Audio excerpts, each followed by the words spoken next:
Salut à tous et à toutes, c'est Yorisama, on se retrouve pour une vidéo un petit peu bonus puisque, ça y est, les nouvelles règles OCG, enfin nouvelles de l'année dernière, ont enfin été officialisées pour le TCG. Il n'y aura plus de débat quant à leur utilisation à chaque tournoi. Ma vidéo précédente a pris un petit peu de retard, c'est pour ça que j'ai dû retarder de quelques jours celle-ci, mais donc voilà, allons-y, mais déjà on va faire un petit historique. Le 21 décembre 2019, Konami annonce à la convention Jump Festa que, à partir du 1er avril 2020 en OCG, les monstres Fusion, Synchro et Xyz n'auront plus besoin d'être invoqués depuis l'extra deck, soit dans la zone extra, soit dans une zone monstre main pointée par un monstre lien. On pourra les invoquer n'importe où. Cette restriction concerne cependant toujours les monstres pendules et liens invoqués là aussi depuis l'extra deck. Le même jour, une vidéo sort pour annoncer la même chose à la même date, en TCG. Mais le 16 mars 2020, 4 ou 5 autres changements, ça dépend s'il y en a un que vous découpez en deux, sont annoncés pour l'OCG et pour la même date, donc le 1er avril, sauf que vu que la pandémie a commencé au même moment, tous les événements IRL de notre côté en TCG ont été annulés. Et même si des événements ont été tenus en ligne pendant cette période, et que ces règles étaient assez souvent appliquées, eh bien elles n'étaient pas toujours appliquées, et c'était toujours un petit peu à voir avec son head judge. Heureusement du coup maintenant tout ça change, puisqu'il y a eu une annonce officielle sur les sites TCG, que ce soit américains ou européens. Je les avais passés en revue à l'époque, mais on va le refaire aujourd'hui de manière un petit peu plus concise. Alors je vous rappelle qu'il y a un PDF que j'ai fait, que j'ai du coup un petit peu mis à jour pour l'occasion, que vous retrouverez en description, puisque l'annonce, même sur le site français, est en anglais, donc dans mon PDF au moins vous aurez tout bien expliqué, mieux que chez Konami, on va y revenir, en français du coup, et avec des exemples concrets. Sur l'annonce de Konami, vous voyez 5 changements, et non pas 6, mais je vous le rappelle, en fait, c'est les mêmes changements, c'est juste qu'il y en a un qu'on peut diviser en deux. D'ailleurs, il est divisé en deux sur mon PDF en description, mais ça concerne la même mécanique à la base, donc c'est pour ça qu'il peut être regroupé. On ne va ceci dit pas se baser sur le texte que nous a fourni le TCG, parce que c'est un énorme bordel, je pense qu'on pouvait pas rédiger ça plus mal, et ça a donné lieu à beaucoup de confusion, c'est pour ça que finalement j'ai décidé de faire cette vidéo. On a donc en premier le changement sur les monstres Fusion, Synchro, Xyz, je reviens pas trop là-dessus, ça c'est acté puisque c'est le seul changement qui avait été vraiment appliqué au premier jour et de manière très officielle chez nous. On a ensuite le fameux Ruling Diddy Crow. Vous le connaissez peut-être, mais beaucoup le connaissent très mal en fait, donc on va revenir dessus. En fait, ce ruling nous dit que si une carte valide la condition d'activation de son effet déclencheur, mais que avant de pouvoir l'activer, elle est déplacée à un autre endroit, eh bien on ne peut plus activer son effet déclencheur. Notez qu'on parle bien ici d'activation, et ça c'est super important, parce que beaucoup confondent et pensent qu'on parle de résolution. C'est pas du tout la même chose, et on va prendre un exemple pour le voir. D'ailleurs, soit dit en passant, beaucoup l'appliquent aussi à d'autres effets, mais non, ça n'est appliqué que sur les effets déclencheurs, et vous allez voir que oui, en fait, c'est parce que simplement ça n'a de sens qu'avec un effet déclencheur. Avec tout autre type d'effet, ça n'a, voilà, pas de sens. Donc, si j'active l'effet de Dritron Alpha en sacrifiant Benten en coup, et donc je valide là la condition d'activation de l'effet de Benten, qui demande simplement à ce qu'elle soit sacrifiée. Donc elle est envoyée au cimetière, sacrifiée, c'est donc là qu'elle rencontre cette condition d'activation. Mais on ne l'active pas tout de suite puisque c'est un effet déclencheur, donc ça se fera dans la chaîne d'après. Donc j'active l'effet d'alpha, et là mon adversaire chaîne à mon alpha l'effet de Corbeau Dédé, il va cibler Benten. On résout la chaîne, donc Benten est banni, puis alpha s'invoque et peut aller tuto. Bref. Là, dans une nouvelle chaîne, je pourrais activer l'effet de Benten, sauf qu'à cause de cette règle, eh bien, l'effet, il a rencontré sa condition au moment où elle a été sacrifiée, donc quand elle a atterri au cimetière. Donc c'est là qu'on est censé activer son effet. Mais là, au moment où je vais pour activer cet effet, eh bien, la carte n'est plus dans le cimetière, elle est bannie, et donc je ne peux plus activer cet effet. Ce qui n'est donc pas à confondre avec l'autre situation, j'active alpha, je sacrifie Benten, je résous alpha, et dans une nouvelle chaîne j'active Benten donc en chainlink 1, et là mon adversaire chaîne Corbeau Dédé en chainlink 2. C'est là qu'est la confusion, parce que là ça ne marche pas, j'ai déjà activé l'effet de Benten en 1.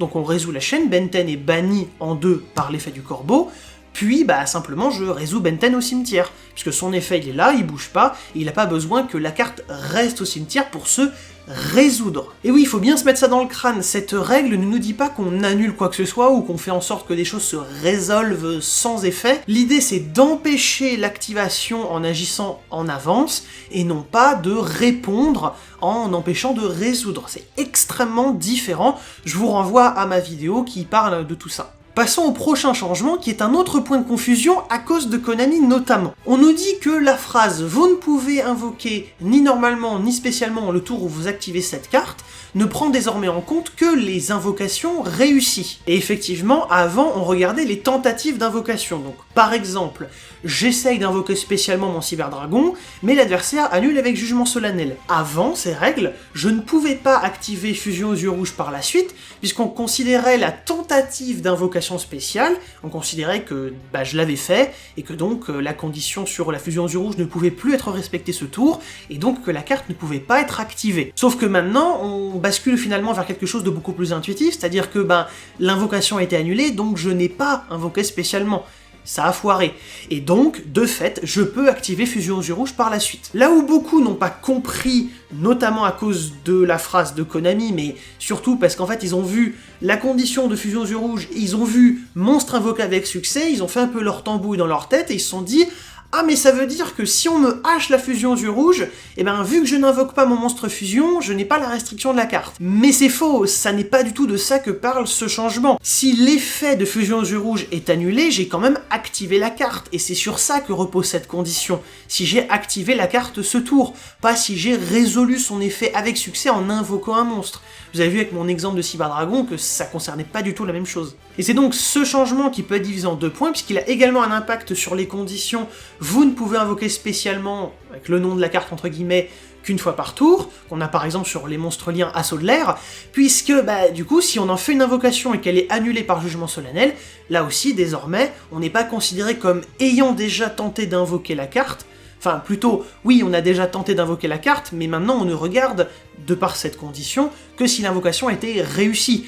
Et si l'invocation est annulée, ce tour-ci, par exemple, je n'ai pas réussi à invoquer spécialement Kagari. Donc on considère que je ne l'ai pas invoqué spécialement ce tour, donc je peux, plus tard dans ce même tour, retenter d'en invoquer une. Le 4e changement concerne les monstres pièges, et plus précisément uniquement ceux qui sont aussi traités comme des pièges, alors qu'ils sont des monstres, ils vont être traités comme les deux. Je vous rappelle qu'il y a d'autres types de monstres pièges qui deviennent juste des monstres, qui sont plus traités comme des pièges. Donc ceux qui sont hybrides, on pourrait dire. Avant, quand ils étaient en zone monstre, la zone magie piège dans laquelle ils étaient, de là où on les a activés, elle était comme bloquée, elle était rendue inutilisable. Désormais, ça n'est plus le cas. Donc on peut par exemple invoquer Conquistador et ensuite poser 5 magies pièges et ça n'est pas un problème. La question qui en découle en fait c'est uniquement qu'est-ce qui se passe si ce monstre piège, je lui fais Livre de la Lune, donc je veux le flip face verso, ou bien qu'est-ce qui se passe si j'annule ses effets, ou peut-être plus précisément ses effets de piège, puisque c'est ça qui va le maintenir en zone monstre.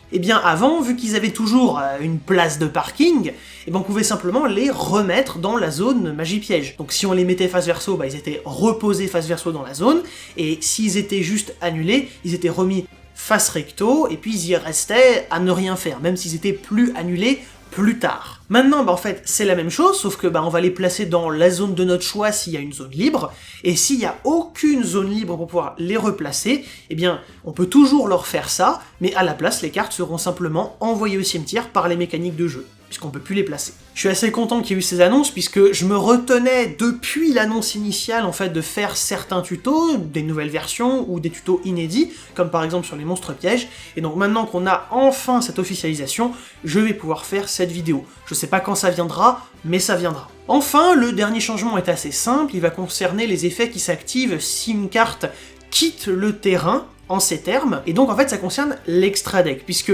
avant ces règles, si un monstre avait un effet comme ça, il pouvait l'activer s'il était renvoyé dans la main, ou même s'il était renvoyé dans l'extra deck face verso. On pouvait pas l'activer s'il était banni face verso ou renvoyé dans le main deck. Là, ça a été un petit peu équilibré. Alors la main, c'est toujours possible, ça n'a pas changé. La seule chose qui a changé, c'est vis-à-vis du deck, puisque maintenant, si un monstre comme ça est renvoyé dans l'extra deck face verso, il peut pas activer son effet. Pour prendre un exemple concret, si je prends 0 absolu, que je le renvoie depuis le terrain dans l'extra deck face verso, tout simplement, il pourra pas activer son effet. Alors qu'avant, il le le pouvait. Et c'est vrai que là aussi, c'est un autre changement qui est finalement plus intuitif. La carte efface verso, elle peut pas activer son effet. Voilà, c'était un petit tour rapide. Si vous voulez plus de détails, il y a toujours le PDF en description, ainsi que les quelques vidéos que j'avais consacrées à ce sujet à l'époque, donc l'année dernière. Si vous avez des questions, bien sûr, n'hésitez pas à les poser en commentaire, hein, l'espace commentaire est là pour ça. Likez et partagez la vidéo si elle vous a plu, et surtout faites bien gaffe d'assimiler correctement ces rulings, essayez de les comprendre en profondeur, parce qu'il y a beaucoup de gens qui vont très mal les comprendre, et donc je pense que si vous les maîtrisez pas, vous allez vous faire avoir plus d'une fois. Notamment sur tout le changement autour des effets déclencheurs. Très bien, et bien sur ce, je vous donne rendez-vous pour de prochaines vidéos. Salut les gens!